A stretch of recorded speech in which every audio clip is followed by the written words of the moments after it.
us pray. Guide, we beseech thee, Almighty God, members of this honorable house, so that they may wisely deliberate for the good of this country and for the glory of thy most holy name. Join me in saying the Lord's Prayer. Our Father, who art in heaven, hallowed be thy name. Thy kingdom come, thy will be done on earth as it is in heaven. Give us this day our daily bread, and forgive us our trespasses as we forgive those who trespass against us. And lead us not into temptation, but deliver us from evil. For thine is the kingdom, the power, and the glory, forever and ever. Amen. Pray, be seated.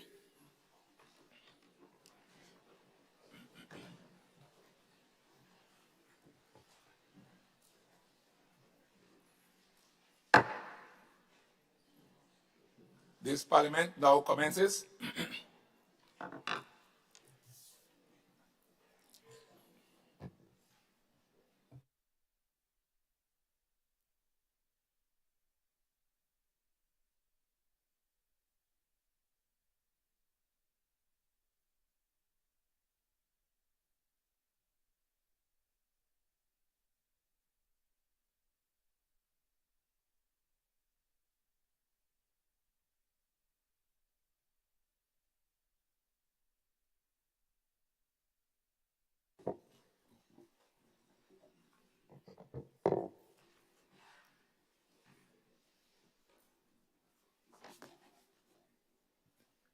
Honorable Dr. Mitchell, just turn your light off.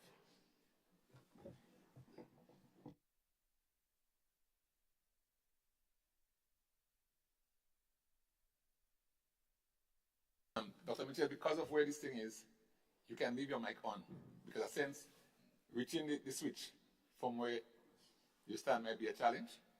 Yes, so you can. You're right. That's okay because of the podium that you have, the podium in front of you. All right.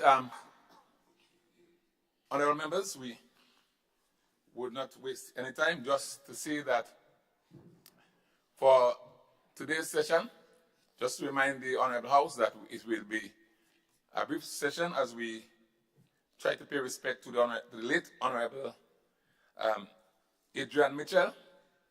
For the purpose of today's debate, we will have the response from the Leader of the Opposition, Dr. Keith Mitchell. He will be given 2 hours to speak maximum.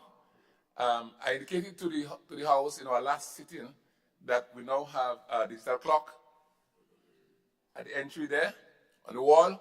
So this will be used to time the speakers. My suggestion to the clerk is that when you are 10 minutes away from your due time, he gives a jingle so that members know I'm 10 minutes away so that they can plan the wrap up. All right? And that's basically it today. I now invite the Leader of the Opposition, Honorable Dr. Keith Mitchell, to make his contribution.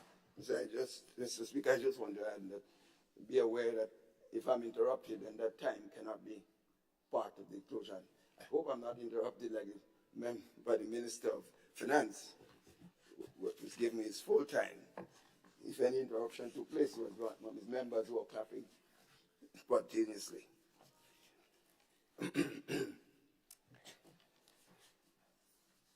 Mr. Speaker, I stand here today with a very heavy heart, as I'm forced to decide to respond to the national budget presentation on the same day that I have been asked to do a special tribute for my former colleague and special friend, Adrian Spaceman Mitchell. Mr. Speaker, we are asked to have a minute of silence on Monday as a mark of respect for Adrian, which I thought was not fitting enough for his contribution to this Parliament and this country. Instead, Mr. Speaker, we should have honored him by not having this session here today, in addition to the minutes of silence.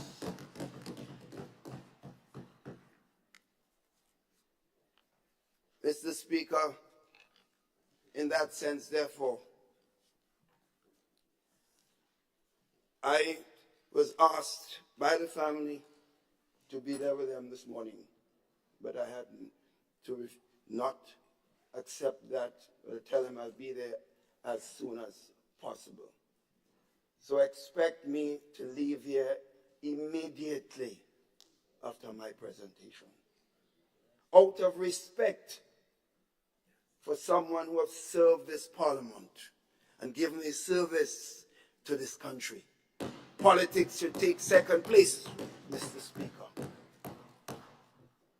This brings me into focus, Mr. Speaker, how this government has operated the business of this House since the last general elections.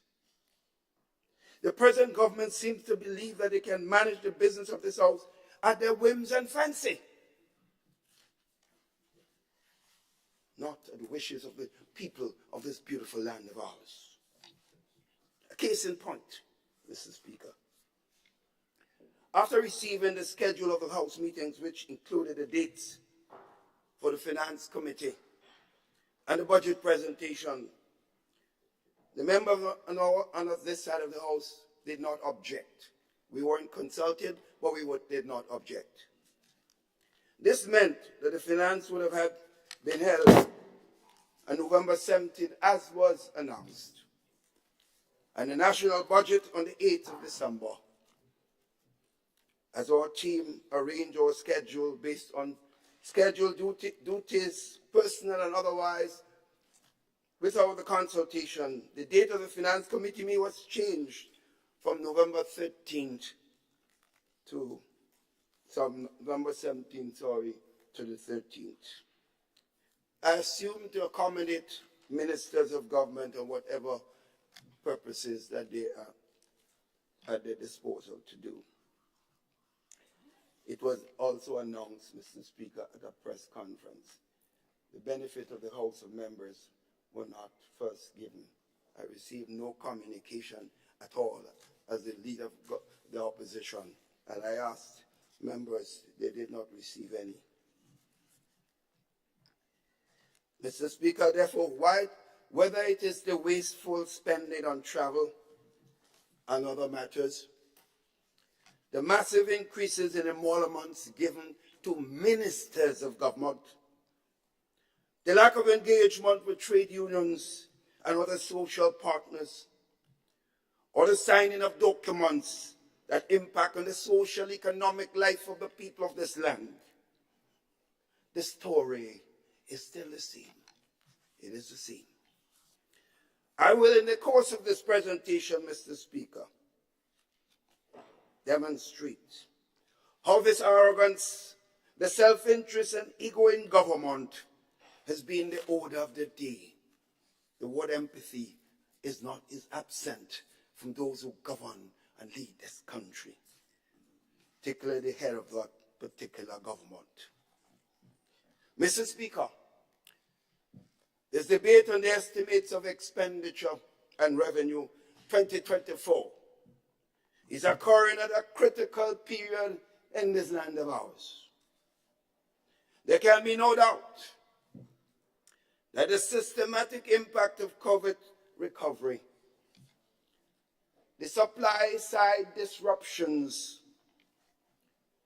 the blowback of wars that we cannot understand, and the catastrophic effects of climate change have left the global environment more uncertain, less forgiving, and harsher.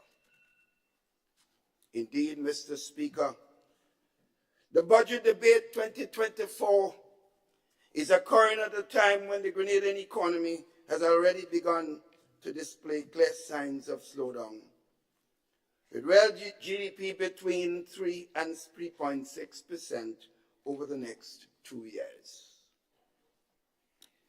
Yet, Mr. Speaker, On Monday, December 4th, 2023, Grenada experienced a historic moment in this land of ours. Indeed, it may well have been the first budget, in my experience, where the Minister of Finance did not convince himself first before failing so miserably to convince this honorable house and the Grenadian population that what he was given to read was indeed credible, Mr. Speaker.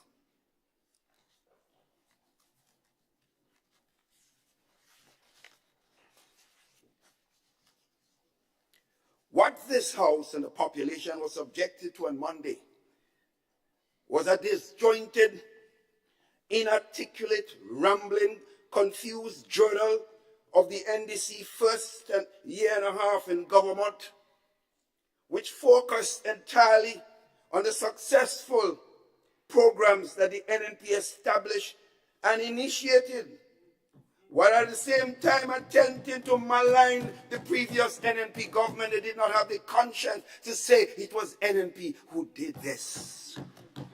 But the people not sleeping and the God is not sleeping. Mr. Speaker, we did have a presentation, you know, but there was no budget.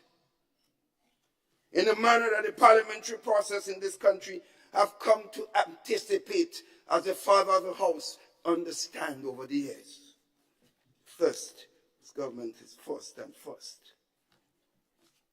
And Mr. Speaker, in that presentation on Monday, every once in a while, the Minister of Finance monologue.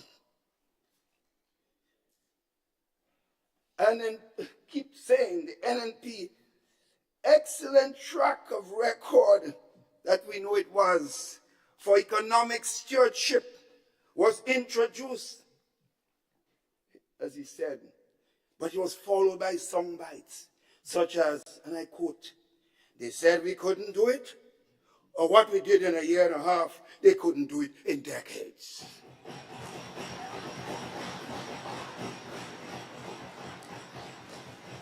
Followed by the minister describing and lauding, don't disturb me, give me a chance, you had your chance. The successful NNP programs, which the NDC has the good fortune to inherit, and should have even had a better sense to keep it all, Mr. Speaker. Clap. Mr. Speaker, it appeared that at least the Minister of Finance himself was aware that he was taking one for the team. Because this was truly a new low in the history of presentation of estimates of revenue and expenditure as we know it. So after 1.5 hour and 47 minutes, the entire country, and we sitting here and others, would have been asking, when will he start going into the 2024 budget? And then, just then, Mr. Speaker, just so, I heard the words. Mr. Speaker started saying, calling out acknowledgements. He was beginning to end this presentation, Mr. Speaker. What a tragedy. We were all stunned by the announcement, therefore, later on, after the budget was presented and the minister would have got a chance to announce all the nice things he wants to announce, because that is his day. There was an announcement after a special meeting, I understand, that public officers will now get a 25% salary increase as a payment, a one-off payment, Mr. Speaker. This shows, Mr. Speaker, that the government was in panic mode after the dismal presentation, Mr. Speaker. That's a fact. You don't make an announcement like this just after your best time to announce. I was having fun, Mr. Speaker. Mr. Speaker, on the issue of climate change and the recently concluded COP28, Mr. Speaker, Grenada for several years played a determining role. Mr. Speaker, Grenada was chairman of the small state for years and led a number of important initiatives for small states throughout the world. And Grenada played a role in determining the importance of the global climate negotiations. We are therefore encouraged by the achievements of the global community and small states specifically at COP28, particularly in the achievement of the Loss and Damage Fund.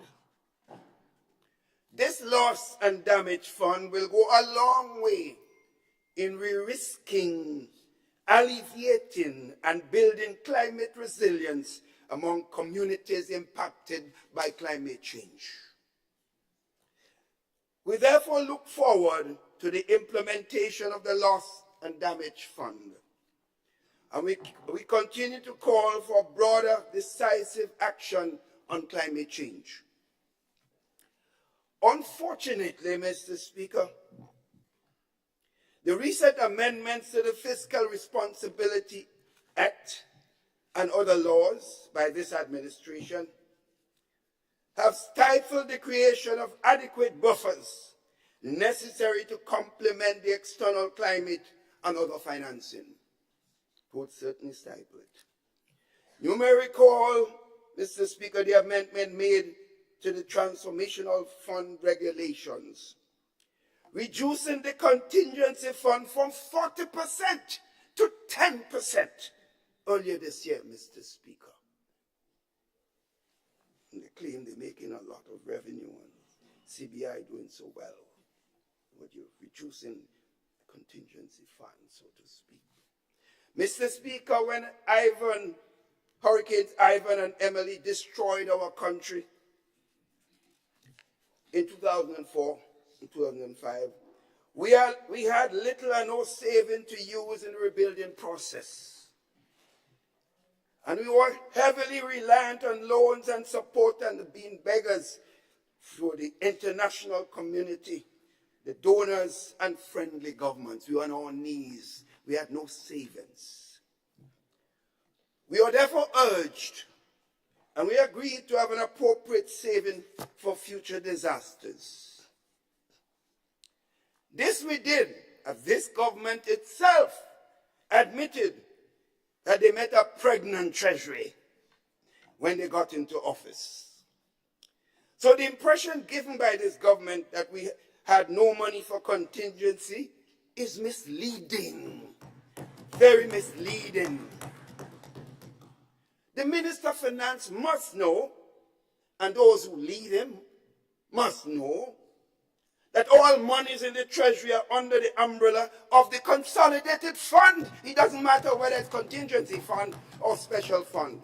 That's where it is. And you said you met it pregnant. Get it right.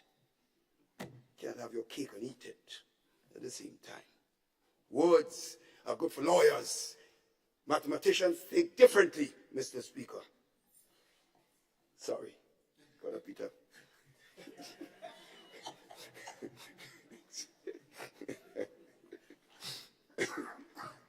Mr. Speaker, some things slip out sometimes. Mr. Speaker, as we examine the estimates of revenue, let's get back to serious business, Mr. Speaker. As we examine the estimates of revenue and expenditure for 2024, in the context of dynamic changes and developments, some of which were referred to by the government side, and also within the context of the programs and projects initiated by the new National Party's government. We are left with one burning question, Mr. Speaker. Whose interest does this budget seek to advance? That is the question people would ask.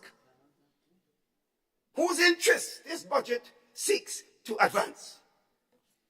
Mr. Speaker, I know, and those who want to pretend otherwise, for whatever reasons, let them go do it. But the ground speaks.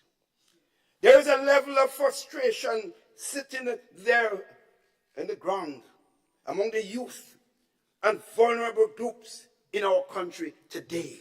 That's a fact. And that is quite concerning for those who care and those who have empathy, like members on this side of the House. And I can't say none on the other side. But let the heart stick where it fits. Painting the country in black and white with a tinted landscaping for social media likes, throwing up 3D model labeled coming soon. The aircraft coming soon. It's not governing a country, Mr. Speaker. That's not governing a country, Mr. Speaker. PR, pictures, videos. That is what we have to eat, Mr. Speaker. These are the jobs we are getting. The PR, the PR. The failure of this government to solidly roll out any new initiatives is obvious in the debate and implementation of projects that they met in place, some of which they stopped for a long while, thereby affecting jobs. Some of them have not even restarted, like River Road and other places. Mr. Speaker, the youth, the single mothers, the farmers, the market vendors, for example, those who were moved from Queen's Park, the bus operators and owners, the poor road workers, Mr. Speaker, the most vulnerable group, the working poor and the vulnerable, having waited to hear concrete steps towards achieving the so-called transformational agenda. Big words. And after the hodgepodge presentation we had Monday, they too realized, Mr. Speaker, that nothing transformative is being offered for their lives going forward. Words, words, words. In fact, the government's medium-term expenditure objectives now states that the government's transformational agenda will kick into high gear during 2024 to 2026. After almost 2 years, it's now getting to put the gear in place, Mr. Speaker. The gearbox was stuck, Mr. Speaker. It's now going to 2024. So when 2024 comes, they say you're going to get up 2025, 2027. Think it's so? Fool people. Think you can fool people?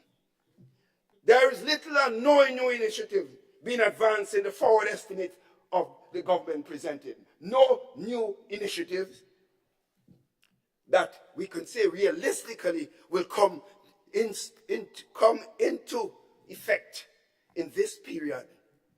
Because what couple new two ones I saw, that ain't going anywhere for a while, Mr. Speaker. Mr. Speaker, therefore, we await this elusive agenda of transformation. And while we await this, the World Food Programme recent statistics highlight that food insecurity is a growing challenge for our people, and that the situation has deteriorated over the past year. Mr. Speaker, it is hard not to notice that even as food inflation is at a high, agricultural production, Mr. Speaker, particularly non-traditional agriculture, is at its lowest. Mr. Speaker, I am clear that the agricultural sector is certainly broken. It is broken, Mr. Speaker, and I'm not saying it is broken just so now. This is a problem that we have to come to terms with. Indeed, I must say also that it has never been so bad, Mr. Speaker. Farmers are disillusioned. They are bawling out for mercy. But if you're talking to someone or persons that who have no empathy, cannot feel the pain, who's thinking politics, scoring and scoring, then farmers, nothing new will come, because they can't change who they are. Their DNA is already set, Mr. Speaker. Mr. Speaker, Grenadians cannot receive basic medicines at the hospital. And the low morale of staff is obvious. And I'm not saying it was ever perfect. I'm not saying it was so great on the NNP. Don't ever get me wrong. Because one thing I do is always admit my mistakes. Well, you could laugh. Laugh when people are suffering. Laugh when they have no medication. You can laugh. It's a joke. Yes, it's a joke. I feel that pain, Mr. Speaker. You can laugh. While the people hurt, laugh. Ask the nurses, ask the orderlies, the doctors, the cooks, the security guards, and other ancillary staff at the medical facility. Sometimes when you feel pain, you laugh, you don't even know what you're laughing. You know, Mr. Speaker.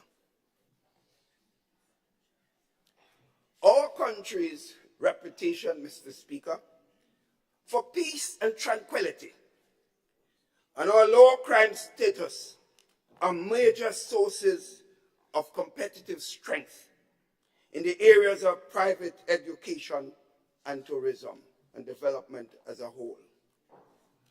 Mr. Speaker, gun-related crime and violence, in fact, all crimes and violence are also a major threat to the peace and security of all our people. The crime situation is an imminent threat to the country as the Minister of National Security and Prime Minister continues to systematically dismantle the police force and lower the morale of the force. The failure to promote officers based on established policies and the motion of others because of what is perceived the political alignment has created an atmosphere of discord in the police force.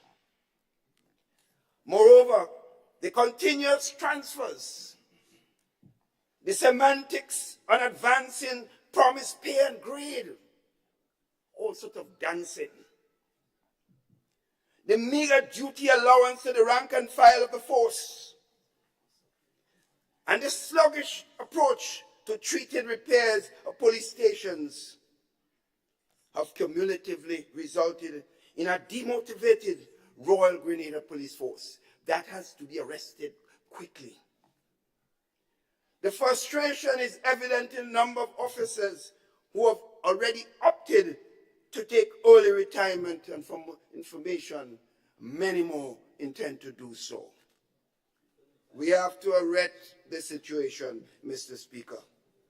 Mr. Speaker, the challenges facing existing officers would affect the new recruits that are entering with a mere sometimes 4 weeks training stint.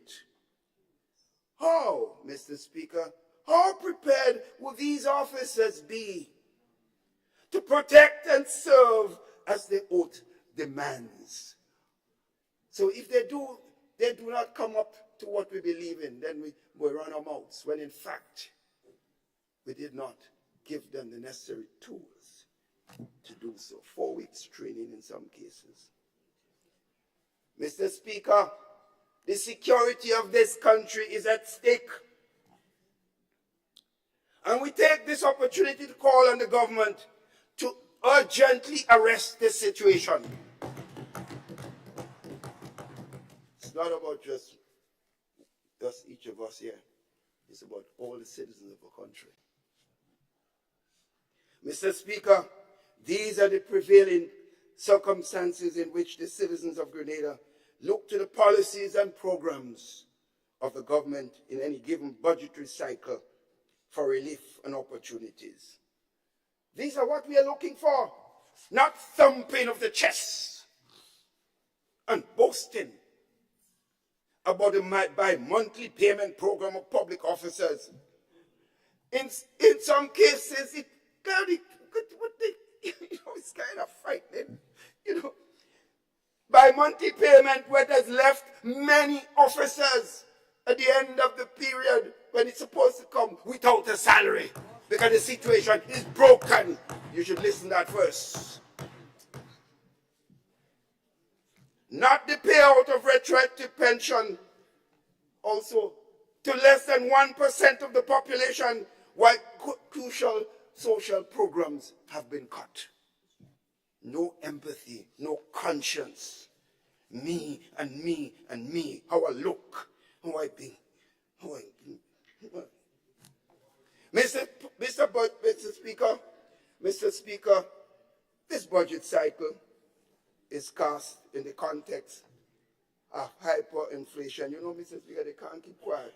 I was very quiet when they were speaking. They can't.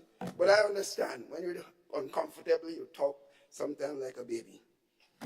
In the context of hyperinflation, contracted growth, increased crime and violence, an unacceptable high youth unemployment, and a largely vulnerable working class, this is the order of the day, Mr. Speaker.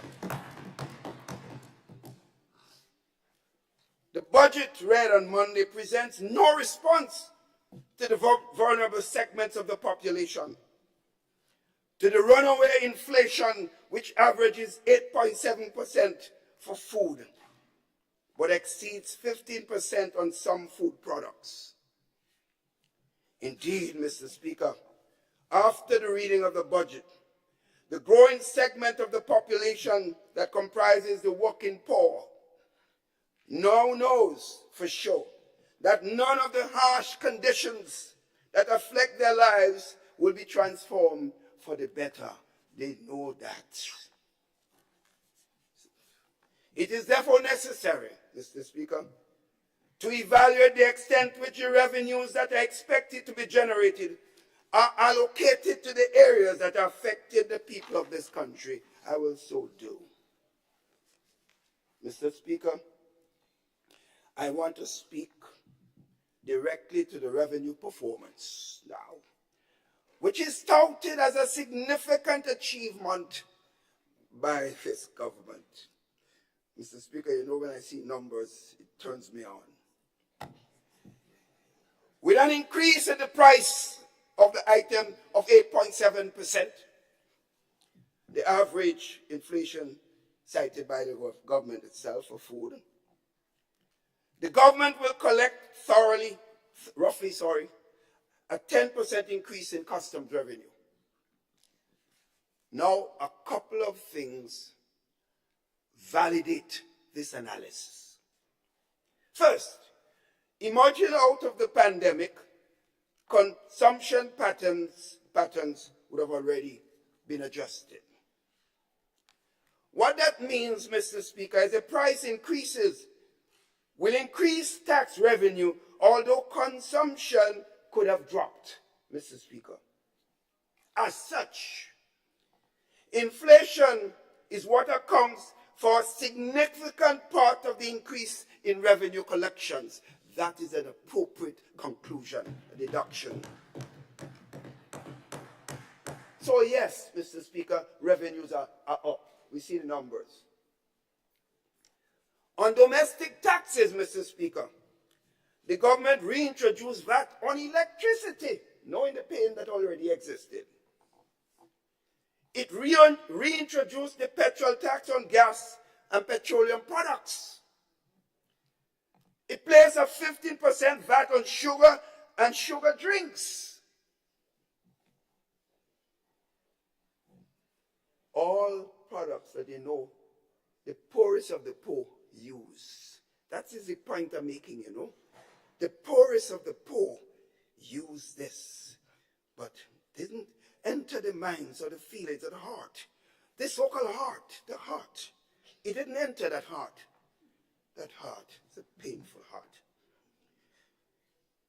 Yes, excise taxes, I'm talking about increasing revenues. I don't want to lose the trend. Excise taxes on alcohol.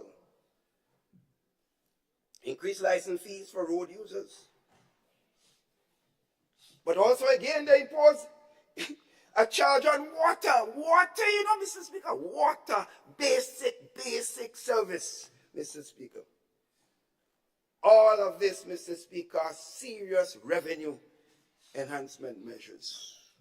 So when they're boasting, the boast came with the pain of the most ordinary people in the society. Additionally, the government has provided an amnesty to encourage taxpayers who owe taxes to take advantage of the tax break. When we consider all those things, Mr. Speaker, together, the revenue performance must be seen as a combination of price effect of inflation, the imposition of taxes on the people, and particularly the poorest of the poor in this country, and also of past as well as 2023 performance of the economy. The buoyant revenue performance, therefore, Mr. Speaker, has masked the underperformance of the economy. That is because of the management of the economy. So, Mr. Speaker, this is why we are broadly of support of most of the conclusions of the IMF staff report, Mr. Speaker, staff, because I did work for the IMF in my early days in Washington. So I know how they behave, how they think. I have a good idea. We found the staff report, although we say we basically agreed with any of the statements, but we found it uncharacteristically hollow. Note I didn't use the word shallow. It was just not as piercing as we have come to expect an IMF report. But that is not surprising, Mr. Speaker, because the staff report came out of staff members from the IMF meeting with the government side alone. Bear in mind, and that is significant, they did not get any independent view. So what they write is based on what they receive. As such, therefore, Mr. Speaker, we look forward to Article 4 consultation of the fund that is carded for the second quarter of 2024, where they would engage with all stakeholders, with government, with trade unions, with business sector, with the NGOs and the official opposition. That is the Article 4 consultation. And that report, Mr. Speaker, afterwards will tell us the real picture, Mr. Speaker. Mr. Speaker, notwithstanding the excess revenues earned and projected to be earned by this government, the areas of increased allocation or distribution of the same, it demonstrates, Mr. Speaker, apparent lack of sensitivity of policies and programs that would generate jobs for the average Grenadians. And that is fueled by self-interest, Mr. Speaker. No empathy, no feelings, that heart. Mr. Speaker, projections for 2024 relative to what was spent in 2023 reflect an increase in capital and recurrent expenditure by, listen to the numbers, Mr. Speaker, by 7% and 32% respectively. In normal trends, Mr. Speaker, you expect to see a low increase in recurrent expenditure and a high increase in capital expenditure, Mr. Speaker. The complete reverse, because through the capital, you see a lot of things for yourself and the country. Mr. Speaker, a mere 7% increase in expenditure on capital projects for 2024 speaks to the economic growth prospects of this country. Everything is correlated. It's not verbal language that you see. or someone coming on TV or radio and talking without any basic knowledge of what is taking place. It is a correlation of what is happening at all fronts, the multivariate situation, Mr. Speaker. Mr. Speaker, this government is enjoying record passport sales to the Russians, while the Minister of Finance and Prime Minister, the Special Envoy for Investment, and the Treasurer of the National Democratic Congress, they're happy. But not a single new investment project has come to Grenada during that time, Mr. Speaker. Not a single one. All you're hearing about the regurgitated NNP projects.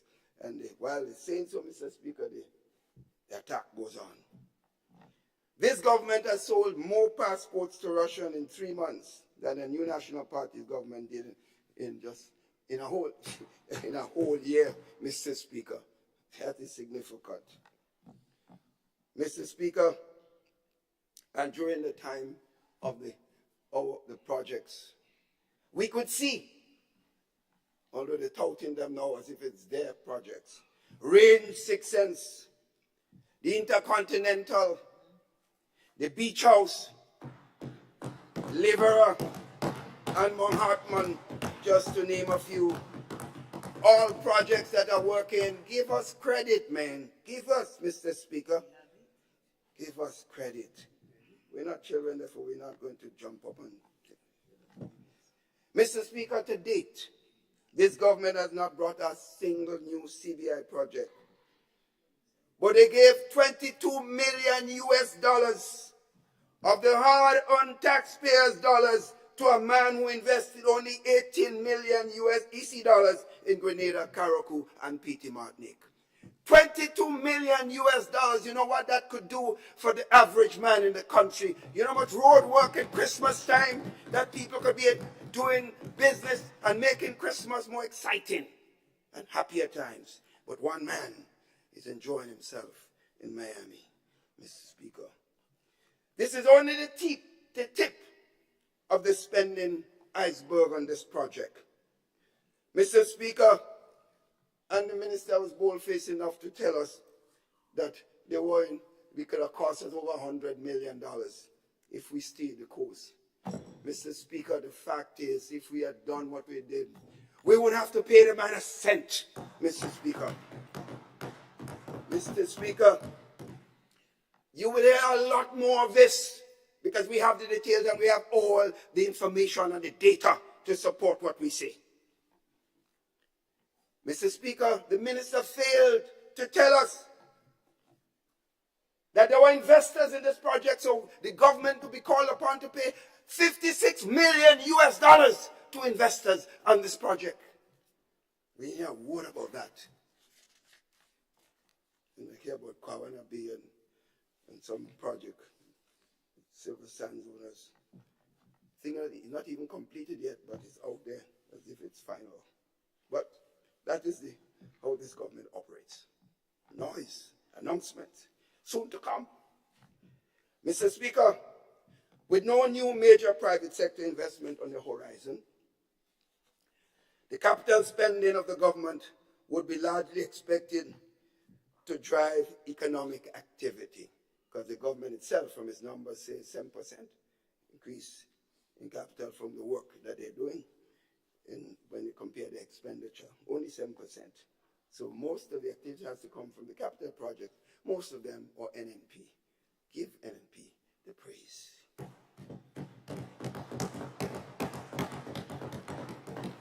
The 7% increase in expenditure is largely attributed also, and that's a fact, numbers again, Mr. Speaker. It's largely attributed to increased cost of building materials, and that's a fact. And the so-called two new projects were added to the list of the inherited ones from the New National Party's administration. Further, Mr. Speaker, there is no guarantee that these two projects will get going during this budget period.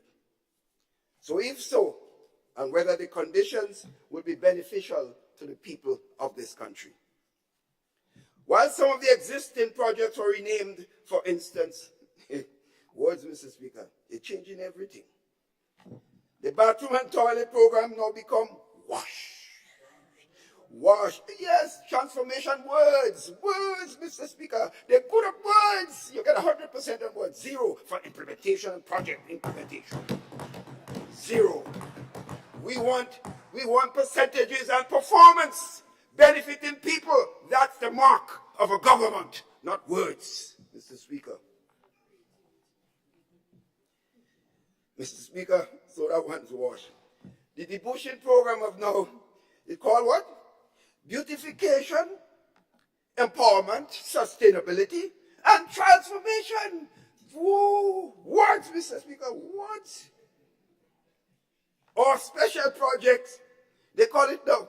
Community mobilization, empowerment, and transformation. Woo, words, Mr. Speaker, more words.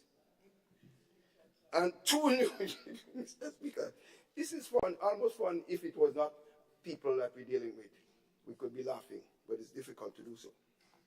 Mr. Speaker, this so-called young, bright, I don't know where it is, and creative transformers, I don't see them on the transformation. And that transformation tree that we have on.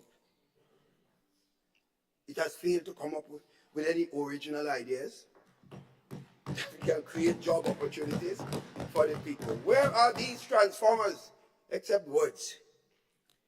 It is therefore anticipated that 2024 will be another year of continuation of projects initiated by the new National Party's government. I expect to see more of this on social media posts about implementation rates and all sorts of things, where they get the numbers. And coming soon, that quote, coming soon, flight landing, rather than project initiation and performance activities. However, Mr. Speaker, we always give credit where credit is due. We commend the express intent of the budget to continue these projects and encourage the government to give accelerated implementation consideration to the Molyneux Landslip, and issues affecting the Western Corridor and community of River Road. Mr. Speaker, Molyneux. Poor Molyneux, hold on. Recurrent expenditure, Mr. Speaker. We were hopeful that the rate of increase in recurrent expenditure would have been utilized to assist the people of Grenada, Carriacou, and Petite Martinique in some key areas of concern. However, we continue to see the lack of empathy, sensitivity, the cold-heartedness, and the incompetence of this government. When you see them speak, you don't see no feelings.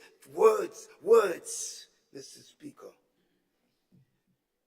And incompetence in several critical areas: education, healthcare, housing, social services, seed and debushing, the youth area, agriculture, and efforts relative to inflation.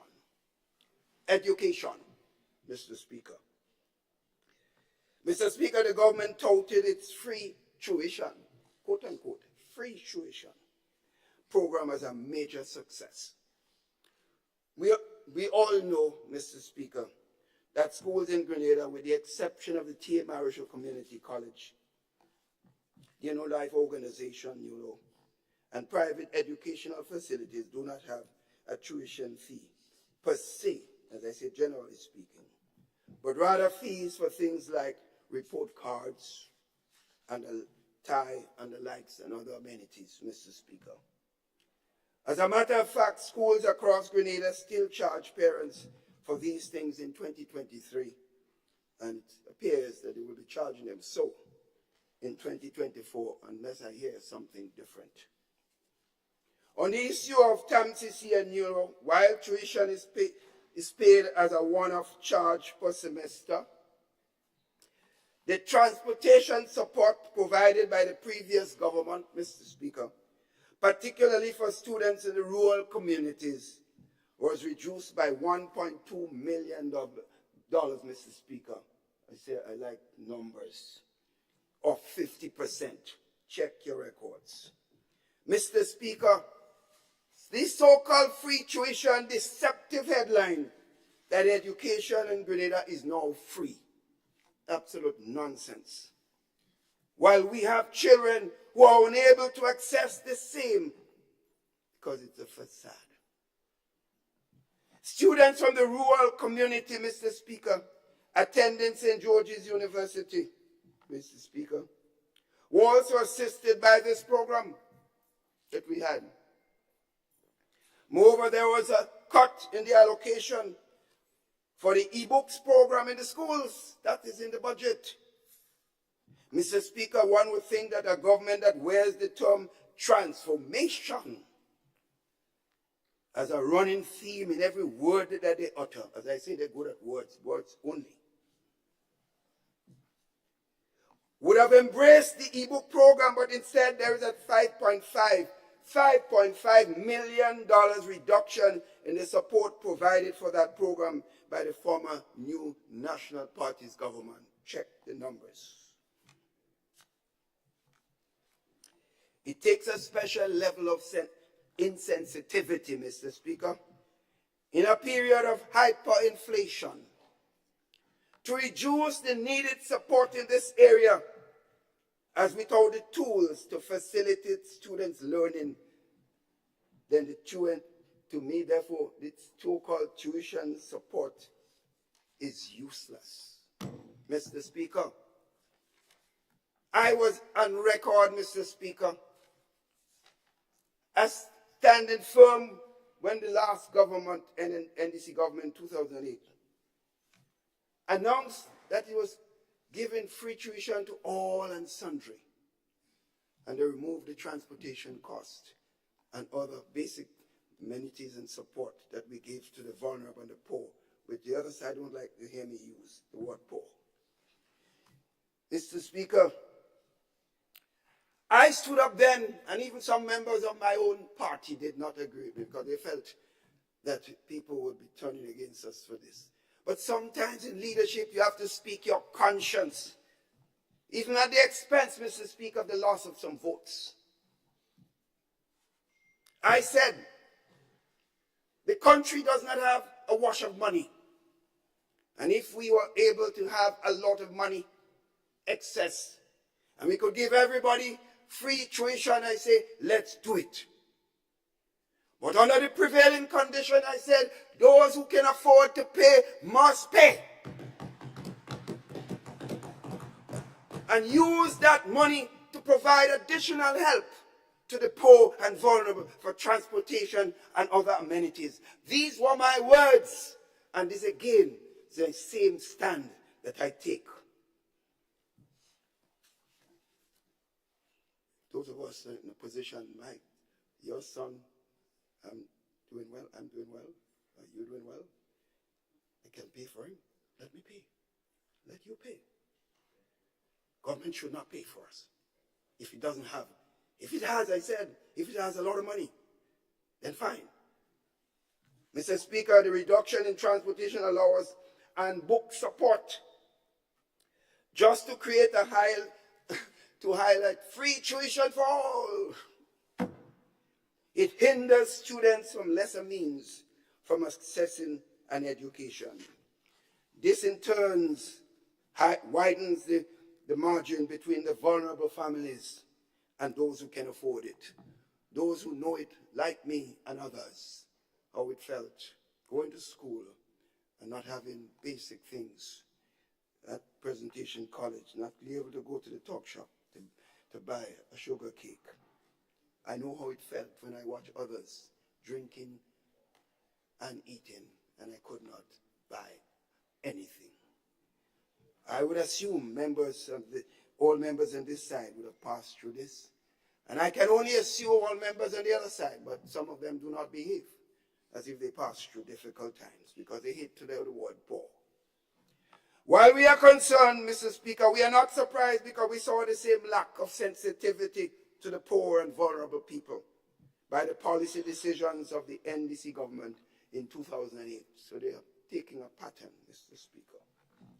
Their policies have always supported the concept of taking from the less fortunate and giving to those who can help themselves. That has been the mantra.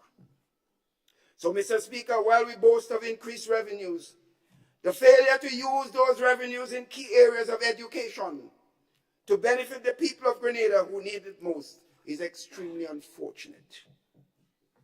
Healthcare, Mr. Speaker.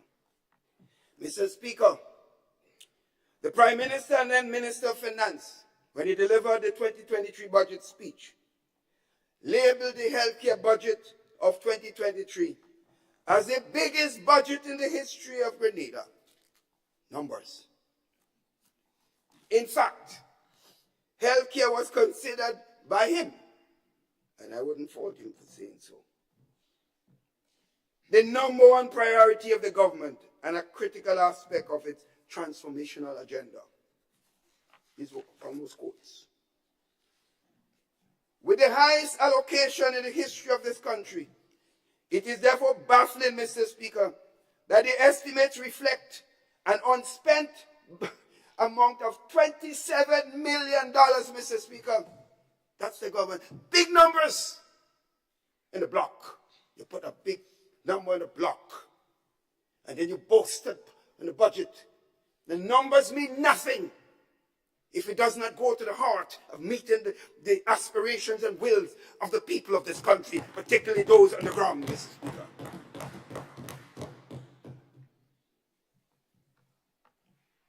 It is therefore baffling, Mr. Speaker, that while this large amount unspent, we lack basic medication at our healthcare facilities. The story is wide, Mr. Speaker. Mr. Speaker, imagine $27 million would be left unspent while nurses are paid a taxed amount of $500 so they could remain silent on the issue of promised regularization. They remain silent. Don't talk. Don't say nothing. I'll give you $500. Take it. Behave yourself. As the government actively entertained privatization talks with venture capitalists, and there's nothing wrong with the discussion. Everyone will recall, Mr. Speaker, the nurses hitting the streets during the period of the New National Party's government as they felt our phased approach to regularization was not at the pace that they desired. While that may be so, we never stopped regularization. Mr. Speaker, the option for privatization of the healthcare was proposed to the New National Party's administration, and discussion was ongoing. However, one of the base concerns was the cost of services to the people under such an arrangement. We have to be satisfied with healthcare being a public good. That was of paramount concern to us, Mr. Speaker, and I could only assume that it will be a paramount concern to the government. But I watch. Moreover, the implications for workers and the costs associated with the same were also worrying, Mr. Speaker. Mr. Speaker, you do not have to take my word for it. Just ask the leadership of the Public Workers Union, trade union, who exposed the notion of privatization of the healthcare system and it concerns, not necessarily against, but concerns. And consider his words, Mr. Speaker, when he said, he has gone on record highlighting that healthcare is worse today than it was during the period of the new National Party's government. And these statements are coming from a person who never wasted a time to criticize the new National Party's government.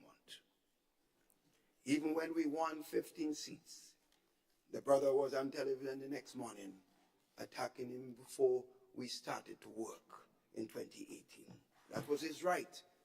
We weren't agreeing with him, but we did not say a word. Ask the many mothers who have lost babies at the healthcare facilities. Speak to the families who have lost loved ones due to the routine procedures. Or better yet, ask your activist in St. Patrick's West who fell and broke his jaw in 5 different places and was left unattended for 3 days, Mr. Speaker. Empathy, care, love. Mr. Speaker, this government, in all the words we have heard on Monday, will add $3.4 million to the healthcare budget, so they add more, although they didn't spend $27 million. Adding $3.4 million, making this one of the largest in history. Make no mistake. We anticipate the same results.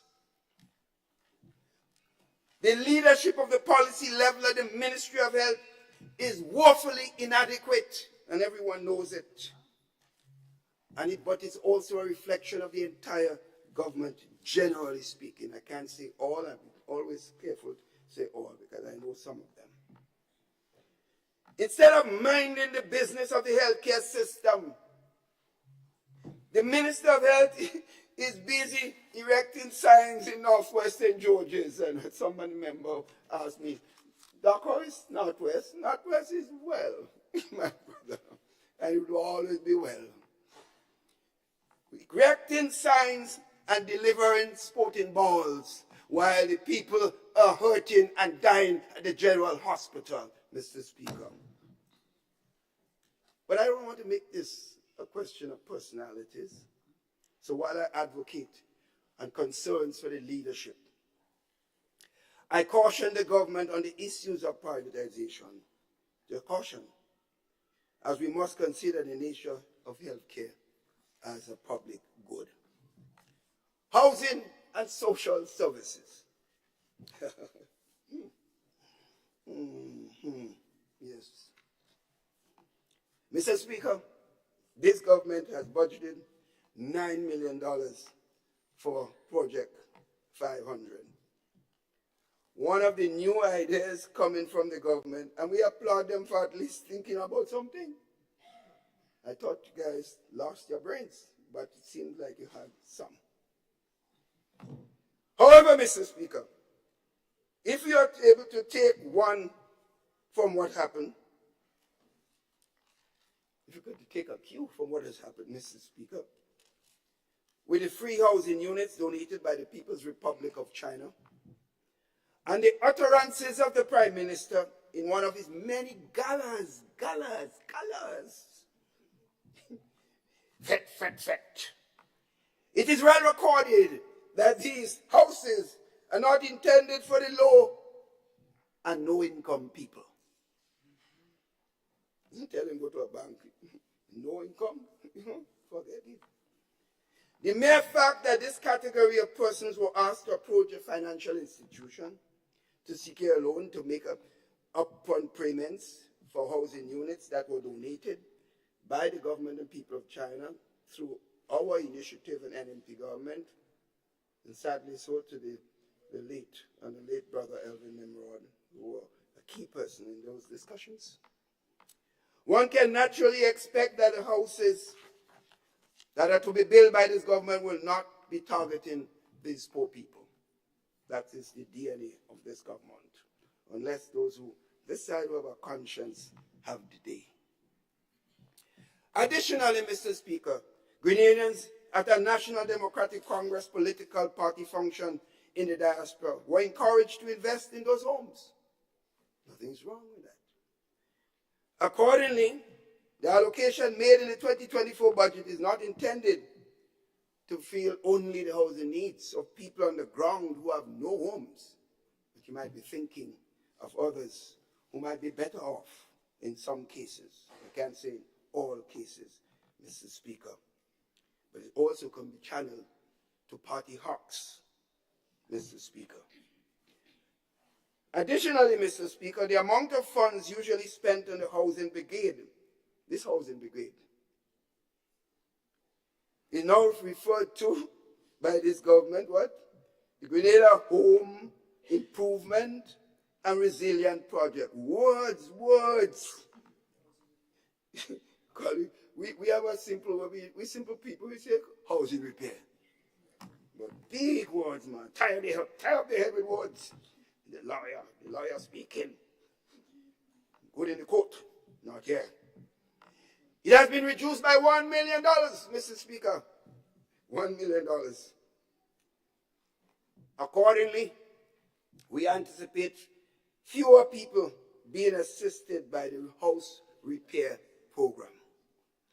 Mr. Speaker, it's often said by members of this government that the new National Party is fixated on the poor and vulnerable or the people on the margins.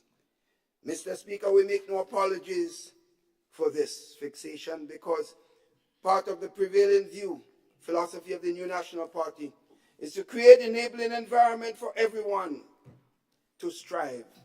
But there must be a special focus on the poor and vulnerable.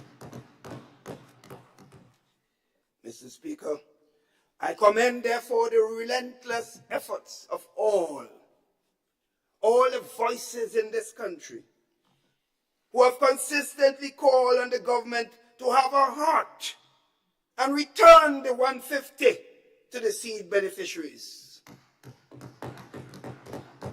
They made a call for a year and a half.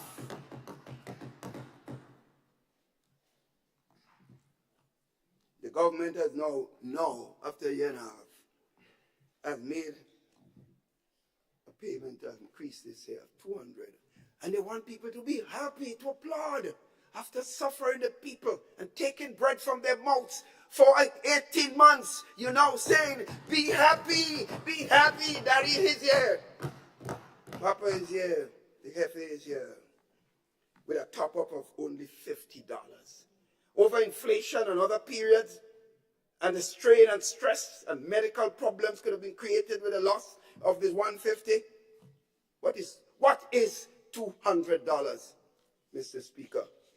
Give them the $650 that you said in opposition was the real number.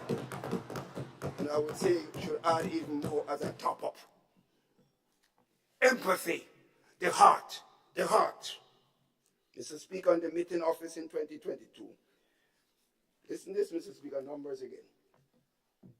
There were 7,107 beneficiaries on the seed list.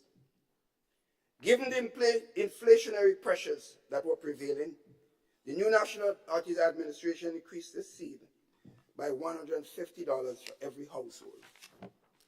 This policy, they call it tokenism and electioneering. That's what they say.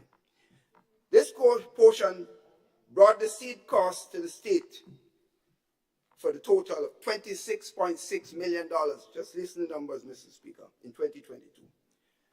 This decision was taken as a cushion and buffer to inflation, food inflation, which remains relatively high. During this year, Mr. Speaker, the Minister for Social Development and Leader of Government Business advised the nation that they have added to the seed beneficiary list. Just listen to the numbers, Mr. Speaker. As a matter of fact, in response to the question posed by myself, the minister informed that there were 7,373 beneficiaries as of April 18, 2023. Numbers don't lie. Words may lie sometimes, but not numbers. That means with an increase of 271 beneficiaries, the seed budget remains $5.6 million less than what was spent during policy position of the new National Party's government. What kind of mathematics is this, Mr. Speaker? When it was 7,107, we spent $26.6 million. You're now bringing it back to that number. You have 7,373 persons, but you know, it's over $5.6 million less. Who fooling who? You have people on the side that can decipher the numbers. Come better, Mr. Speaker. But there is no empathy in the belief. Words. People can drink all words. Mr. Speaker, if we can spend close to $15 million, 7.5 last year and 7 again this year on celebration. And celebration, in fact, a good portion of it is on fat. Don't tell me otherwise. You can come up with all kinds of gimmicks, but can't fool people. Why can't we help these people to cushion the effects of inflation if we could spend all that money on independence celebration? They would prefer to see it spent on themselves, a good portion, not all, because we must celebrate independence. Why would we cut the support given to the marginalized children and the chronically ill persons who make up 74% of the persons on the SEED program at a time when we are collecting, and they say they're collecting more revenue? Mr. Speaker, this is an orchestrated attack on the marginalized people. I did say so on the first budget, but I was not listened to. More people listening today because they can feel what I said is coming to pass. So I call on the government, and particularly the Prime Minister, who knew all what the World Bank said prior to the elections, to provide a minimum of $650 to the SEED beneficiaries. Or better still, we await the promise to eliminate poverty in Grenada, Carriacou, and Peter Matic. Not my words, these are the words of the government. I'd like to see which country will eliminate poverty. U.S., with all its wealth, hasn't been able to do it. Until such time, Mr. Speaker, we will continue to talk about the poor and vulnerable, no matter how much members on the other side talk otherwise. Mr. Speaker, our NP government has over the years implemented a large debushing program to aid persons without a steady income or permanent jobs, Mr. Speaker. For example, during the Christmas season, sometimes we saw over 6,000 people throughout the length and breadth of the country. Some used to call it like we're wasting money, Mr. Speaker. But you know, Mr. Speaker, you could have seen the circulation of the money all over the country. The vendors in the streets, the farmers, the shopkeepers, the tailors, the hairdressers, all of them, my friends, all of them, you see the money's being spent. People that make large sums of money, generally speaking, don't spend those monies here in the country. There was a complete gutting of this program with $6.7 million cut. This government simply does not care, Mr. Speaker. There is no empathy, and I can qualify my statement. I'd say some of them. I'd say most of them, sorry. Mr. Speaker, the new National Party administration, during its period of service, has engaged in at least 6 alternative youth programs in addition to the MANI program.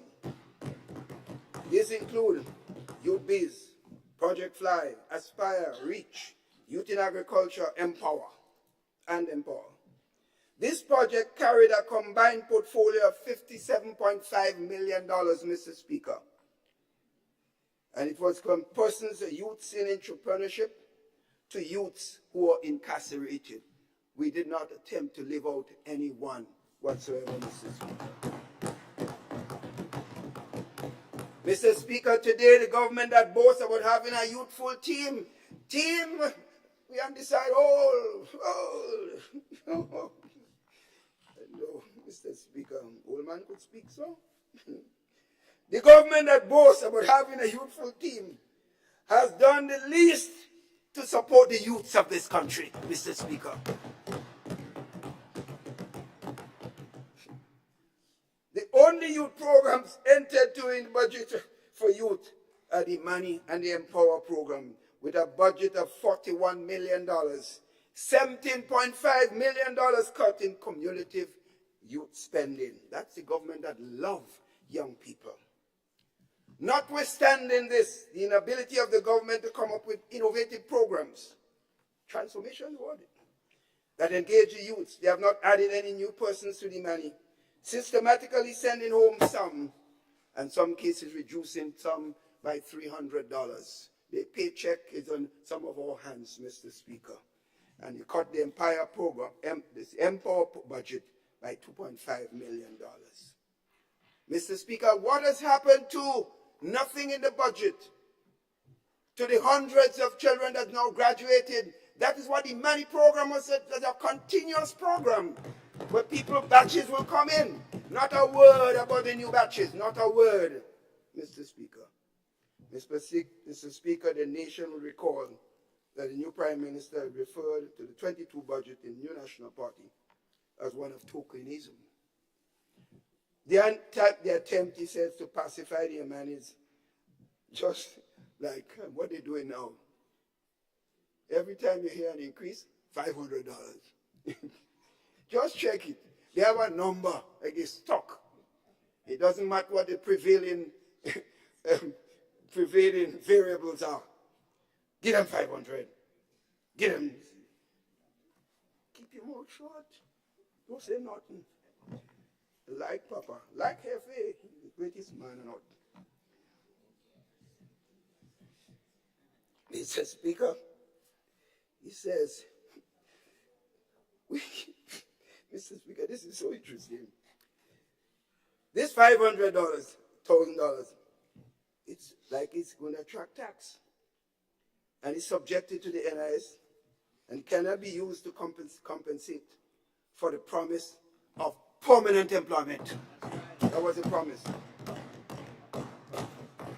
Mr. Speaker, and with the stroke of a pen, pension and gratuity will come. The pen have a stroke. This $500, Mr. Speaker, is a mere token. The word token came from the other side. I can use it now. It's token to silence people and window dress the real issue that this government is still reimagining the Imani program and is unable to fulfill the promise made by the Prime Minister to make them permanent in 12 months after assuming office. Mr. Speaker, while this government appears to have an obsession with $500, I don't know where they get this 500 thing from. We look forward to making all Imani permanent, Mr. Speaker, and do that urgently. Agriculture. Mr. Speaker, the Prime Minister and Minister of Finance announced the largest agricultural budget in the last 10 years as he delivered the budget speech in 2023. Like the story of the Ministry of Health and the Ministry of Education, the Ministry of Agriculture has only spent $16 million out of $39 million allocation, Mr. Speaker. So you see, the numbers in the budget brackets mean nothing. Just give me a chance to dance and do semantics in the Parliament and other places. But the actual work, and from their own numbers, $16 million alone was spent. Mr. Speaker, with the largest budget and all the nice talk, $23 million remain unspent. Notwithstanding the poor performance of the sector in 2023, there is a near $10 million increase in allocation for 2024, largely driven by the reinstatement of the Youth in Agriculture program that was cut in 2023 budget cycle, and the increased allocation for climate resilience agriculture, for integration landscape management program. All programs, Mr. Speaker, were initiated by the new National Party's administration. While we commend the government for the continuation of these projects, we note with concerns the cuts in the Food Security Enhancement Project, the exportation of agricultural products program, and interestingly the development of cannabis or marijuana industry projects by $6.5 million, Mr. Speaker. Mr. Speaker, ironically, only last weekend we saw a picture circulating with our dear Prime Minister on social media, posing with marijuana, signaling the intent, I assume, to legalize the use of the plant. The extent to which his actions were within the ambit of the laws of Grenada, and that's not for me to conclude on, or can be considered irresponsible, to say to the extent. I would leave it to you, the people, to judge. However, I will say that the picture and the posting of the same was another attempt to deceive the people of Grenada, as the budget of the Cannabis Commission was reduced by 40%, Mr. Speaker. We're dealing with numbers, gimmicks, gimmicks, gimmicks. Mr. Speaker, it's unfortunate that food security and supporting the exportation of agricultural products in particular is not a priority for this government. This has implications for the balance of trade, as a reduced allocation in both areas suggests. Mr. Speaker, while we remain concerned about the reduced investment in critical areas, we are more disturbed by the fact that the ministry, with at least 3 advisors, 60% of the funds allocated remains unspent. So what are they doing, I ask? Mr. Speaker, the easing of inflationary pressures. This is an important one. Mr. Speaker, the government has made no serious efforts to utilize some of the resources to ease the food and inflation of the people of this country. Instead, what we have seen is a tax policy position that has resulted in a further burden on the average Grenadian. The removal of the cap on fuel has allowed gas and diesel to be nearly $17 today, Mr. Speaker. These are facts. They took off the cap. The introduction of additional $50 in the license fees across all vehicle types. It has implications for the taximen, bus operators, and owners. We are still grappling with the unmanaged cost of fuel at the pumps. This is likely to have direct implication on bus and taxi fares in 2024. The reinstatement of VAT, environmental levy, and the removal of 25% discount on non-fuel charge on electricity has contributed to increased costs of electricity to 96% of households in Grenada. Mr. Speaker, people are coming every day and showing me the electricity bill. They don't know what has happened, what is going on. Well, I tell them, if you see mine, but forget me. The imposition of VAT on sugar has affected the poor people that go around selling the sugar cake and other little things, confectionaries. This has affected these ordinary people. And an additional charge on water has negatively affected all of those persons and the farmers and manufacturers who utilize large amounts of water. Mr. Speaker, inflation is one of the single most pressing issues affecting Grenadians. We all understand it. While workers in the public sector settle for 13% over the next 3 years, the real wage of those workers, when considering inflation and increases in NIS, is less than now what it was with the 12% the New National Party gave for the last cycle. That is a fact from the numbers, Mr. Speaker. The government has done nothing to cushion the effects of the cost on working people. The fact that the government advised the regurgitated 20 items that were VAT exempt last year would be placed now on price control suggests that the policy did not work. What is even worse, Mr. Speaker, is that the minister indicated in his announcement that the wholesale and retail markups will be determined after consultations with the industry stakeholders. Words. Mr. Speaker, we are in December 2023. This is supposed to take effect at the beginning of the budget in January 2024. And the government has not done any consultation yet. This is Christmas time. I hope you say you're going to do it, or it will be seen as another gimmick. Mr. Speaker, it is without a doubt that the working class purchasing power was more during the reigns of the previous government than it is today. These are just fundamental facts. Mr. Speaker, I now move to self-interest of this government. Mr. Speaker, while the government failed to address some key areas of concern affecting the Grenadian people in this budget cycle, they did not fail to address the needs for themselves, Mr. Speaker. Having recognized the key areas of deficiencies in the pillars of transformation, it is important to evaluate the areas where the increased recurrent funds were allocated for spending and that it was self-serving.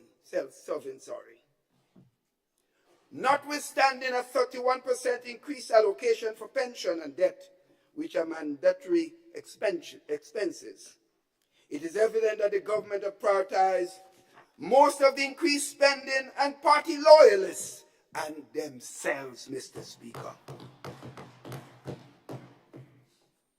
Mr. Speaker, the travel budget of the government has increased by 115% in 2024. Who is it meant to help? The poor people? And it was increased from 2022 to 2023 also. It is no secret that this government runs Grenada from the clouds, Mr. Speaker. Today, the people of Grenada have not seen any tangible benefits from those rendezvous. With an increase in the travel budget for 24, we can only hope that Grenada will benefit beyond the pictures, the videos, the soundbites, the social media pieces cut off, Instagram, and all of it, Mr. Speaker. And also, statements on GIS which has become almost a political party station government, Mr. Speaker. I see things on GIS I never saw before. Mr. Speaker, the budgetary allocation for the Ministry of National Security, Home Affairs and Public Administration Information moved from $4 million to $37 million.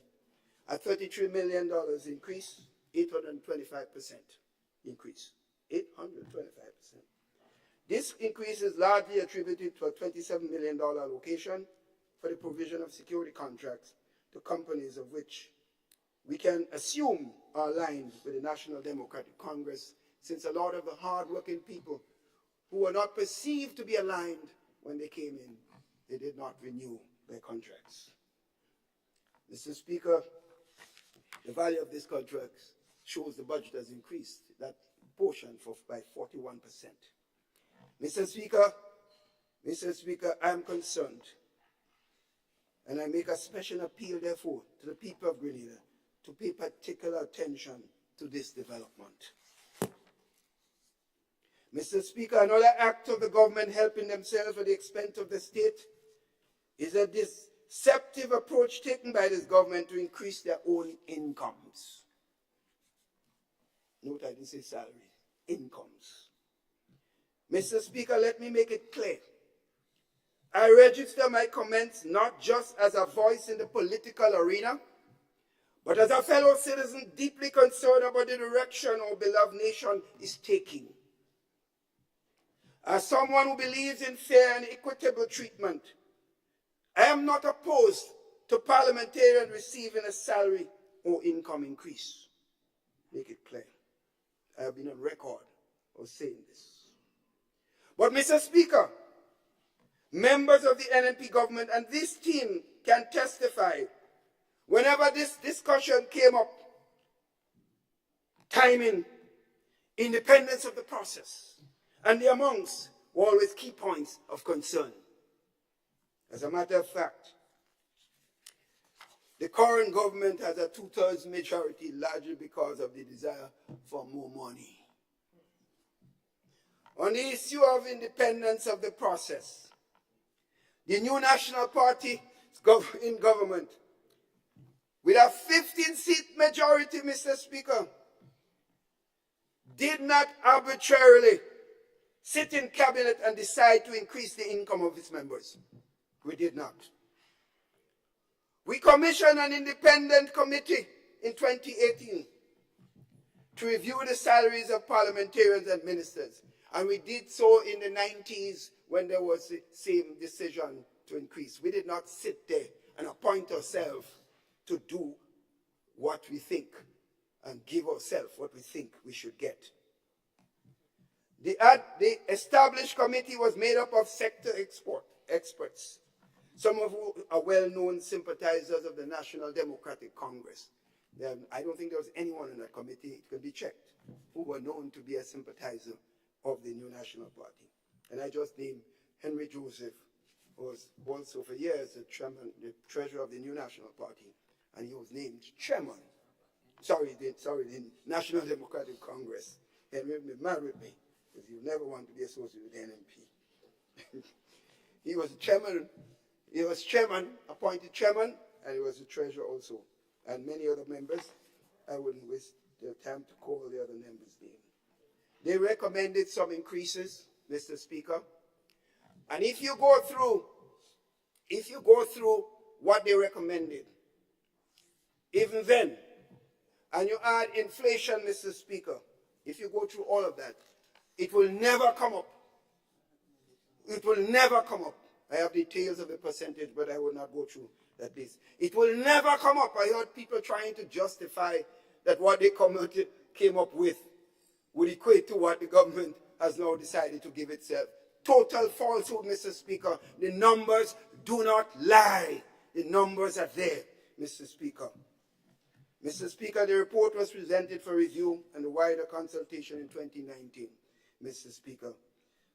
Of course, it was not available to be incorporated in the 2020 budget cycle. It could have come into supplementary budget, yes, but Mr. Speaker, COVID-19 struck, and the emphasis was not doing things for self, the perception of the population. It was about, Mr. Speaker, taking care of the needs of the people of our land, Mr. Speaker. So we suffer ourselves for the benefit of the population. Therefore, I stand by my previous statements and I strongly maintain my views on this issue, Mr. Speaker. The Prime Minister claims that he has power and he knows how to use it with a stroke of a pen. So the stroke of a pen, the salaries of ministers were increased. Stroke of a pen. Use power, man. Use it. You get it? Use it. The former government, NDC government head and his team did not know how to use it. I will show them how to use power. I have it. Use it. People use power for all kinds of things, Mr. Speaker. You see it all over the world. To brutalize their citizens. To justify killing babies. That's what they use power for, some. They use power to hurt people, to victimize people, to destroy people's career. It happens all over the world. Power. You must know how to use power. Not for yourself and those you like, but the interests of the people of your beloved land, Mr. Speaker. Mr. Speaker, this government has deceptively increased its income and sought the House Committee of Parliament. And they try to use the House Committee irresponsibly, Mr. Speaker. Don't try that. Don't try it. You will be called out. Remember who's on this side. The whole team. Mr. Speaker,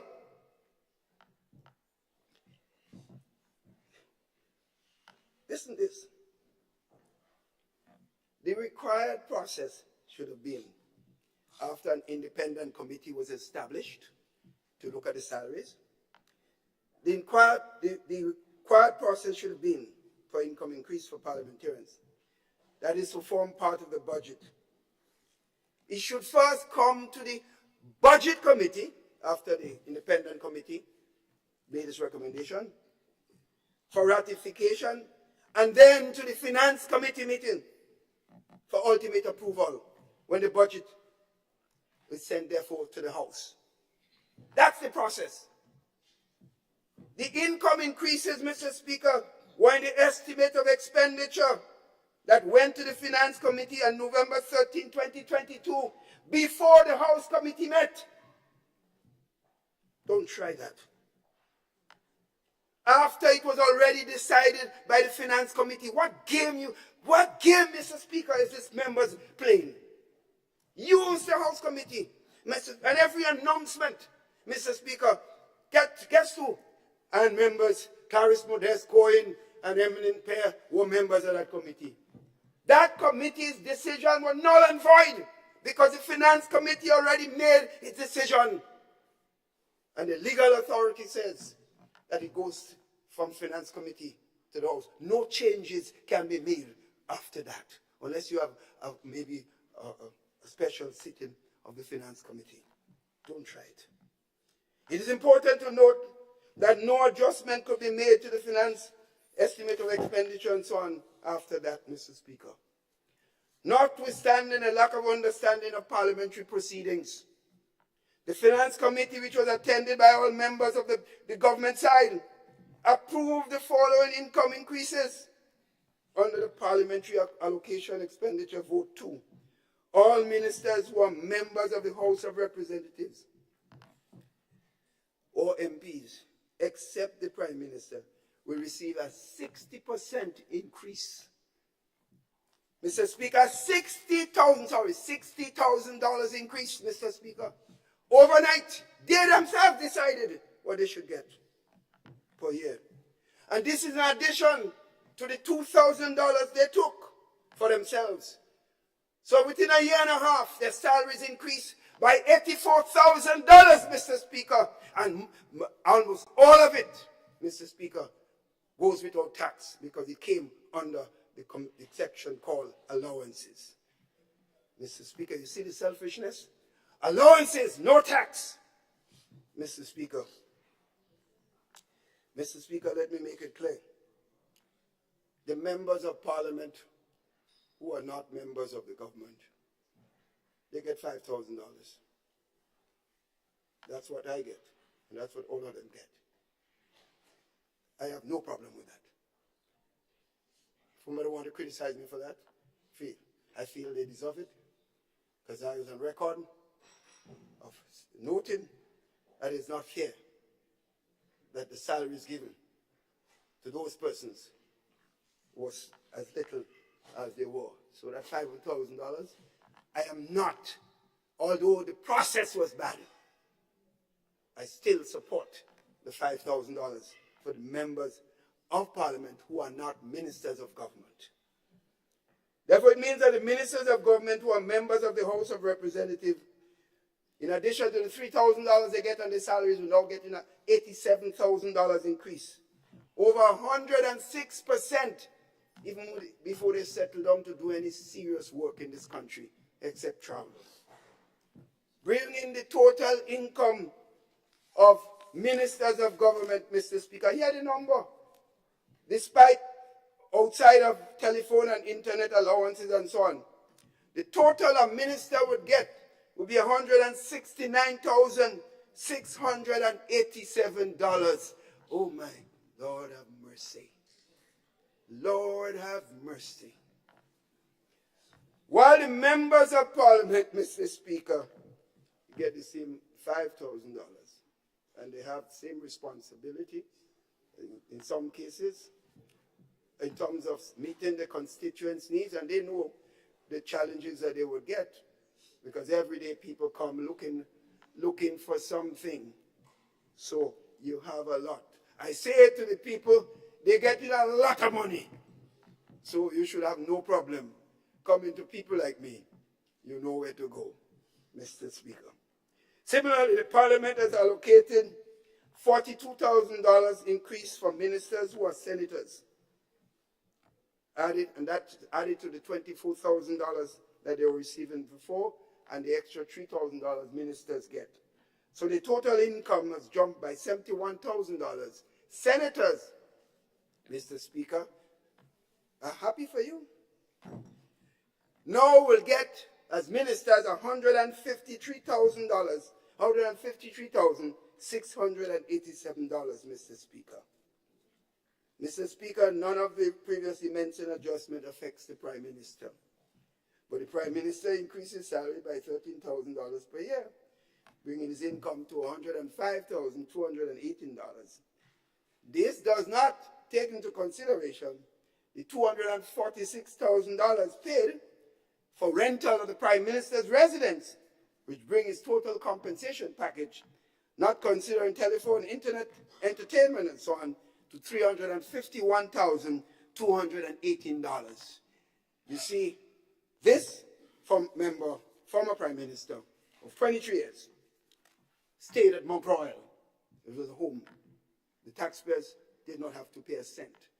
I heard someone saying that the government was paying for my home, my house. Tell them stop lying, Mr. Speaker, through you. And I'm not talking to members of this house that said it. It was said outside by some of the party hawks on radio and talk shows. That is false. Just say this. As Prime Minister, therefore, I received $90,000 max, and it was taxed, Mr. Speaker. Get it right. It was taxed. Mr. Speaker, the percentage increases that this government sat in a room and gave themselves in less than 2 years in office, while the people of Grenada was grappling with rising costs and hopelessness, is frightening. Mr. Speaker, I am really saddened. As I said, today was not the day for me to come speak on these issues. I would much prefer another day, Mr. Speaker. But Mr. Speaker, what is even more frightening, this government came to this house less than a month ago and repealed the Fiscal Responsibility Act and replaced it with the Fiscal Resilience Act. They must change a word, which saw the amendment to the wage bill move from 9% to 30%, because they knew what they were planning in the budget. So they had to change the fiscal rule, otherwise they would be breaking the law. We didn't know that then, but we know it now. The leader of government business, when presenting the bill, lamented the government's interest in providing increases to the workers. He was talking about workers. He did not say anything about himself or other members. However, deceptively, the amendment was made. Listen when it was made, Mr. Speaker. After the public workers were locked into a 3-year increase. But just before the budget to accommodate the increase provided to ministers, in other words, they had to use the fiscal limit in the negotiation with public workers and say, well, you can't expect me to break the law. So they waited, finished the negotiation, and then the increases came, Mr. Speaker. Smart one. Page 31 of the medium-term economic fiscal report that was laid with the budget document highlights the wage bill rule, which is now 9.7%, Mr. Speaker, with increases taken by government ministers. This demonstrates that the amendment was not done to accommodate workers in the medium term. It was to benefit the ministers in government. Mr. Speaker, seriously then, what is even worse at a time when the country is grappling with the clutches of hyperinflation, widespread economic hardship, all income increases, including the $500 given to nurses, Imani, $1,000 given to doctors, $50 duty allowance to provide a mere meager $50, the 25% one-off gratia payment to public workers, all will be subject to tax, and the Minister of Finance confirmed only recently in a program and talked the truth that it will be taxed. So unless the government changes position, all the workers increases, anything given to them, the well-known $500. Mr. Speaker, the true question, as I said when I begin this presentation, who does this budget actually attempted to serve, Mr. Speaker? Question that everyone should answer. Mr. Speaker, sorry, watch the time. This decision is not just economically imprudent, those increases. It's a stark display of self-interest over the public good, Mr. Speaker. The increases to the ministers come at a time when the regularization of public sector workers is not marred with the natural retroactive benefits, which include pensionable years that are due. But current year regularization is the order of the day. That needs to be looked at, public workers. But current year regularization, Mr. Speaker, is the order of the day, Mr. Speaker. This to me is one of the biggest deceits of this government. But as long as we are on this side, we will expose those deceits. Mr. Speaker, the Minister of Finance announced a number of increases over the plan at the end of the year. But the rule is there. It says the limits. So unless you're breaking the law, what you said in Parliament is incorrect. Unless you want to break the law, then what you're saying is tomfoolery, Mr. Speaker. It is not right, Mr. Speaker. We will. Today we see pension reform committee being established without the active participation of the unions. So they say. Today we see that the government has set aside funds to contribute to a pension plan that no one has any idea what it means. Mr. Speaker, in conclusion, as I come to conclude, interestingly, yes, so. Mr. Speaker, it is well understood that management of the economy is about setting policies, making choices, and implementing policies that maximize the overall benefits of the people of Grenada, Carriacou, and Petite Martinique. That is what the management of the economy entails. It's about doing the greatest good for the greatest number. In this regard, Mr. Speaker, Matthew chapter 7, verse 15 sets up what we as trained mathematicians says. It's an interesting proposition. It states quite candidly, and I quote, "Beware of false prophets who come to you in sheep's clothing. But inwardly, Mr. Speaker, there are ravenous wolves, Mr. Speaker." Verse 16 says, simply states, "You will know them by their fruits." Let me repeat, Mr. Speaker. You will know them by their fruits, Mr. Speaker. When this administration gathered and took more of the fruits for themselves by increasing the travel budget, providing 2 million loan to one person, another 1.7 million loan, as if it's their money, Mr. Speaker. These are not your money, it's the taxpayers' money. You're put there temporarily as guardian. Don't take it for yourselves. The bank came from nowhere to a serious bank. When they build roads, Mr. Speaker, and other facilities for their own residents on the backs of the taxpayers, Mr. Speaker, this is a problem. When they increase their income by over 100% and made it tax-free, mostly so. When they make profits from the Synergy by Investment program, for some of them, I say it's wrong. When they provide a tax break that can benefit members of cabinet, I say it's false and wrong. When they remove 150 from the poor and vulnerable, people who are suffering, the disabled and others, I say they have no conscience, Mr. Speaker. When they refuse to give the poor world workers a serious level of opportunities over the years, and the entire year, especially at Xmas time, when they could make the place so brighter, because they're the ones who spend the money. When they cut the givers programs and lower it. When they fail to introduce any new programs for the youths. When they fail to make the managers and contract workers permanent within 12 months of taking office.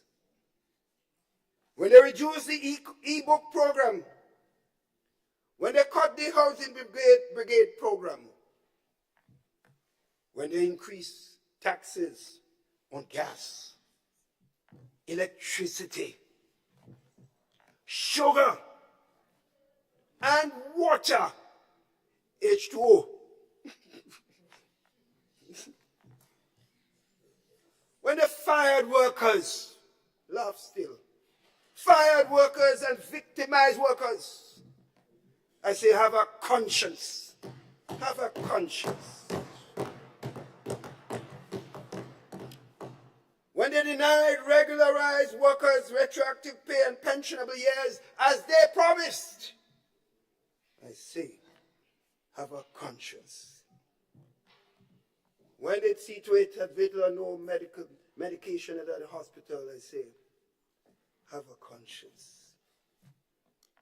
As I reflected, Mr. Speaker, on the passage of Matthew 7:15 to 17, it dawned on me that it in this passage, that this might have motivated Maya Angelou, that famous black female giant poet who wrote, and I quote, she says, when people show you who they are, believe them, unquote.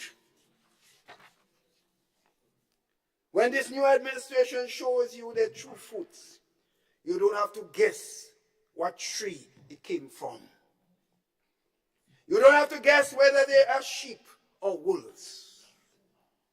Mr. Speaker, we know it because we feel it.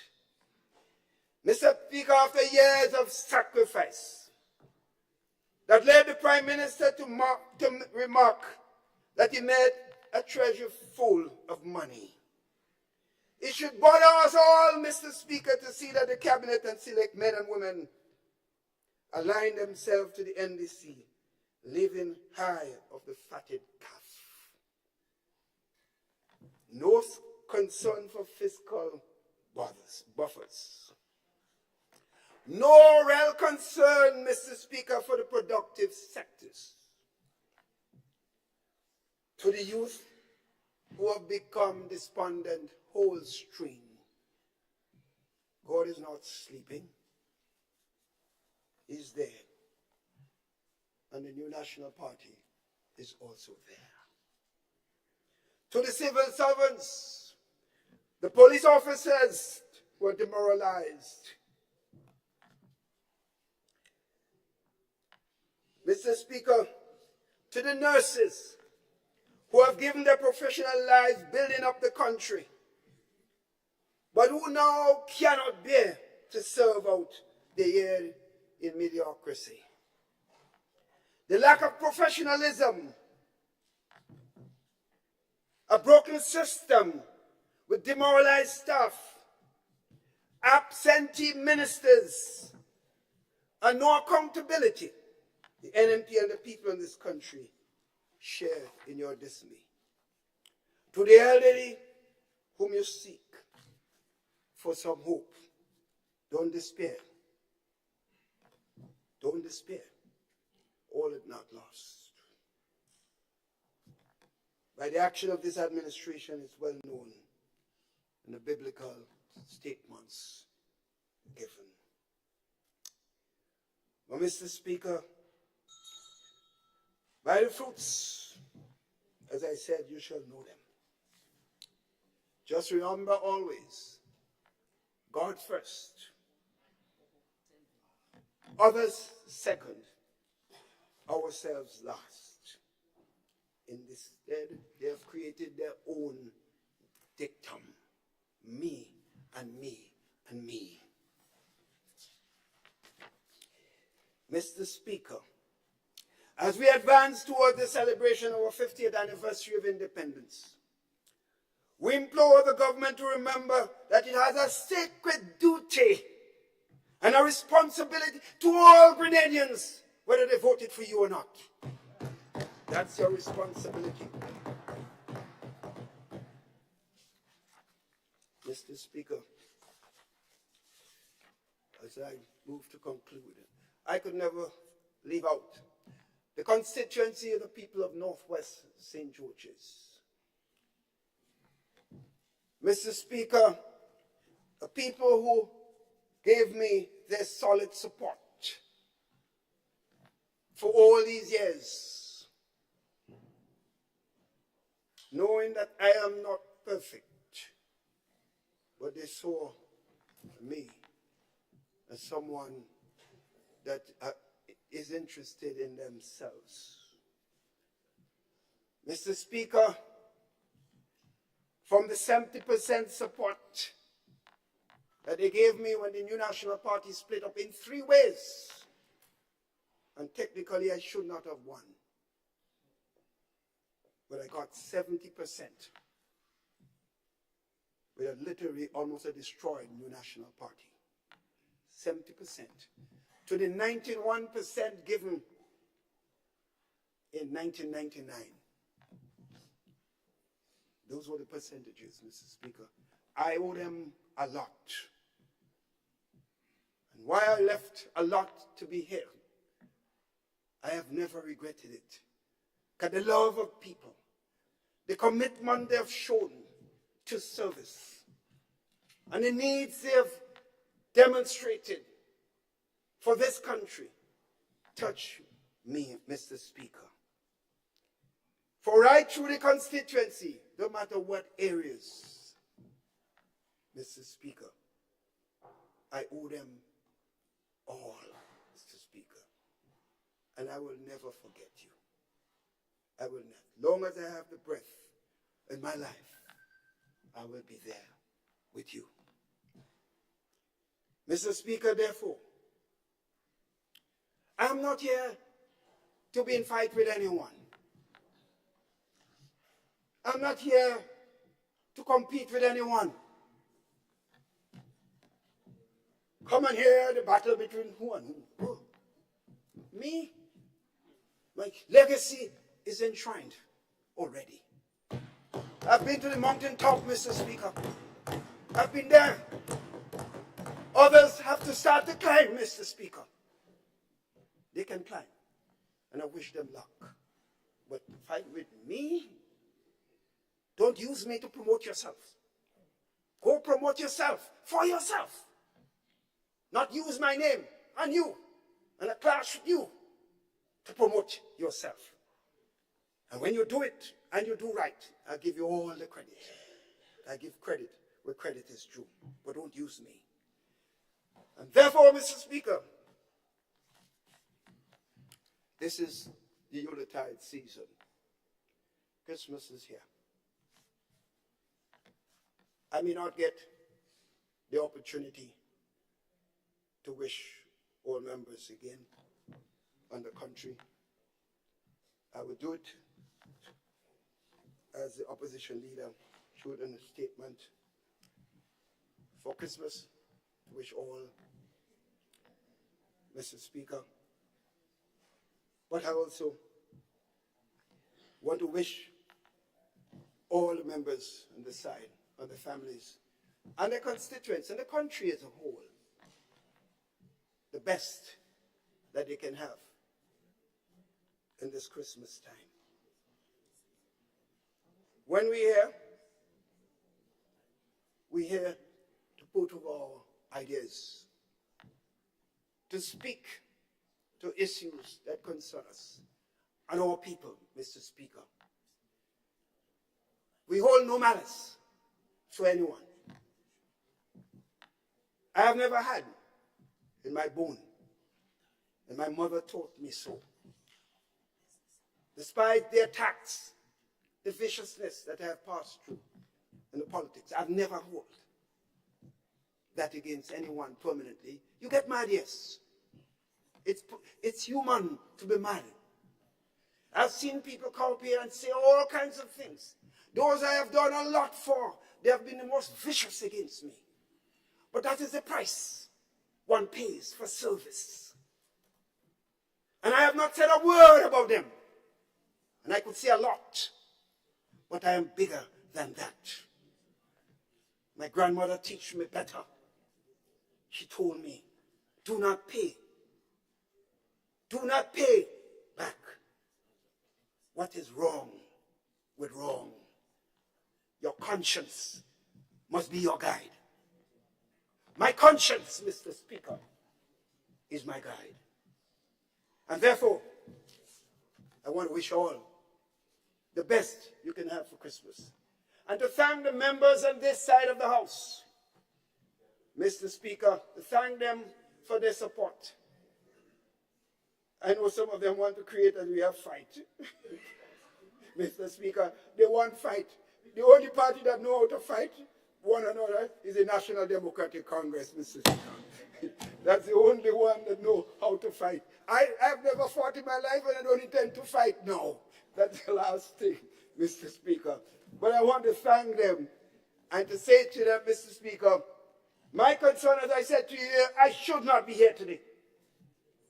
I am going to St. Patrick's to be along my brother. Someone was served me when I give my tribute today. It might be difficult for the tears not to flow, but I will hope not. Because he served with me. And he served the New National Party with distinction, Mr. Speaker. So I thank you all. I wish you all the best as we move forward with this budget presentation. Thank you, Mr. Speaker.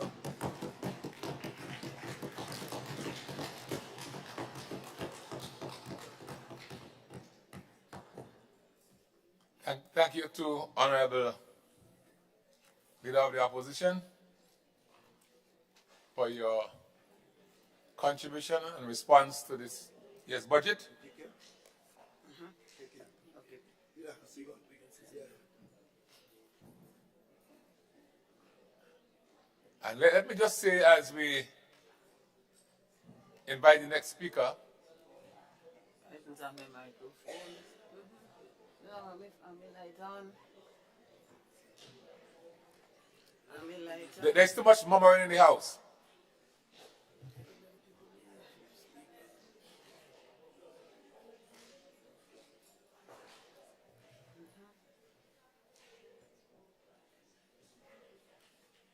All right, I see the light of Honorable Clarice Modest Cohen, but before she stands,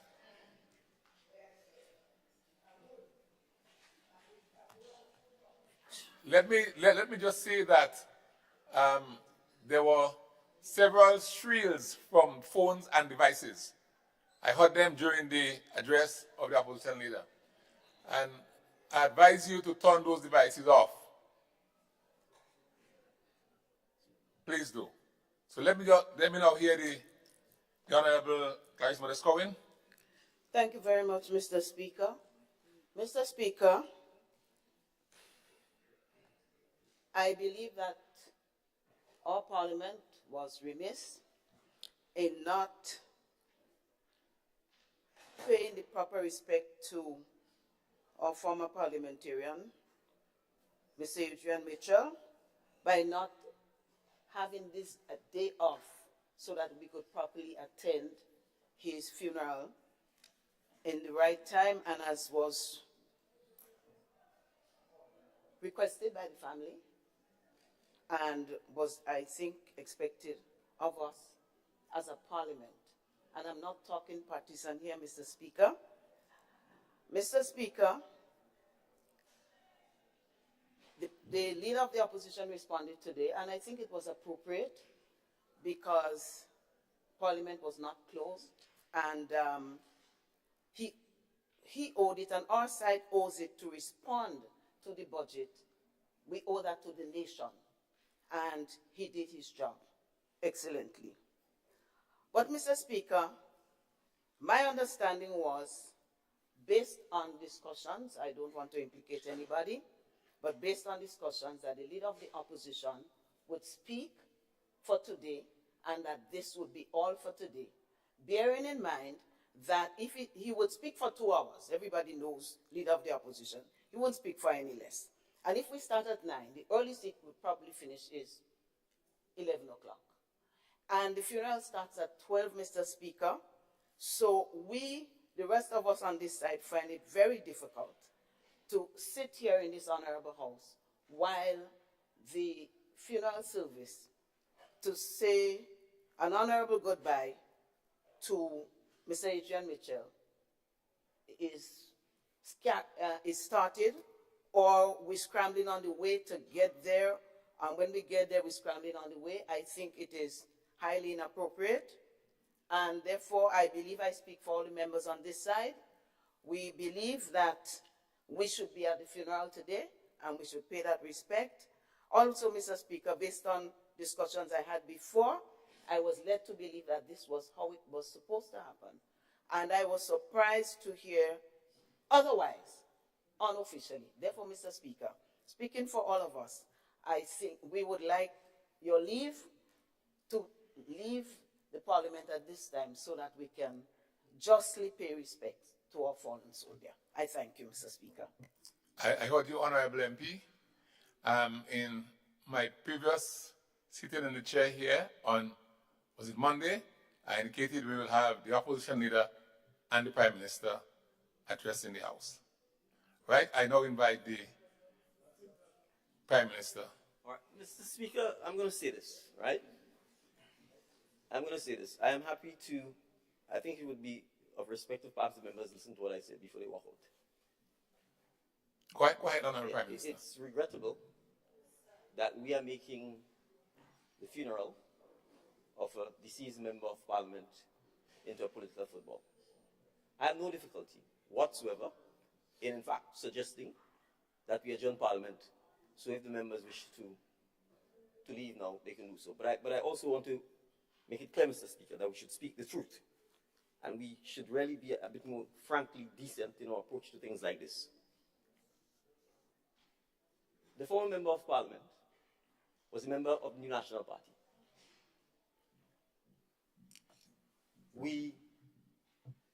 Certainly I inquired of state officials as to the date for the funeral and as to whether or not the date could be moved to ensure that there was no sitting of Parliament. Up to Monday, when the presentation was made, I heard, nor had I ever been told, that there was any request from the opposition to adjust or move today's sitting. And if it was moved to Wednesday, I would have no difficulty with it. What I heard was the leader of His Majesty's opposition publicly saying stuff that, as far as I'm aware, has never been communicated to us on this side, and I'm sure it has never been communicated officially to this House for the debates to be not held at all today, or to be adjourned. It blows my mind that we came here on Monday. There was no mention of the funeral of the Honorable MP until I stood and said, let us have a minute of silence for him. And I'm saying, we would have adjourned this Parliament and we would have left, and there would have been no request from the members of the other side to even acknowledge that a colleague had passed. The House was about to be adjourned. You indicated what was going to happen today. Even then, there was no request from them to say it would be remiss of us. They didn't say so. We all know the leader of His Majesty's opposition wanted to come and speak here and didn't want anybody to have the opportunity to respond to him.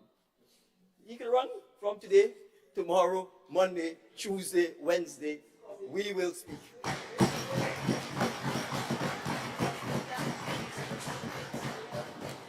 And so, frankly, all he has done is given me more time to prepare. So I have no difficulty. We should not be having this kind of a conversation about the funeral of a deceased MP. And I would have thought, as...